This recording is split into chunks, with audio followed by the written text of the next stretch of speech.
ممكن الواحد يقدر ظروف اللي يحبه، وممكن يتحمل هواي أشياء منه، بس مستحيل ما يحس بيه إذا يتغير. أنا تحملت هواي، صبرت إلى أن وصلت مرحلة تأكدت بيها أنت صرت غير إنسان. وجاي ببالي سؤال: منو أنت؟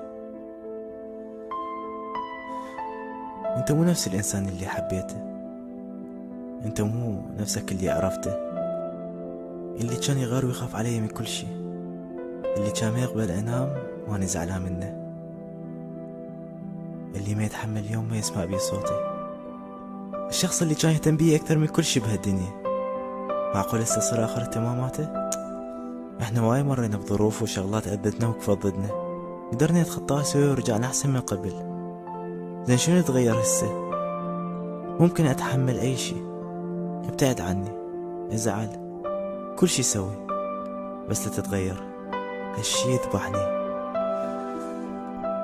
صرت أحس نفسي طلعت من قلبك، وحتى بدون ما أعرف شنو اللي غلطت وياك. قمت أحس بورود علاقتنا لدرجة تخليك ما تعرف شلون أقضي يومي، وين أطلع وين أطب ومنو يحكي وياي، وانت اللي كنت أقضي يوم وياه. وأكثر شي يقهر، قمت ما أقدر أعاتبك وأسألك ليش متغير، لأن صرت أحس كلامي ضوجك.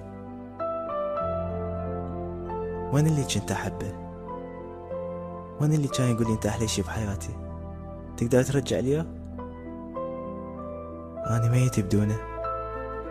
هواي محتاج يرجع لي، حتى لو ساعة، ساعة واحدة أريد أشكيلها منك بيها وأقول ليش سويت بيها. بداية حبنا شقد كانت حلوة، يا ريت لو ظل علاقتنا بس بداية.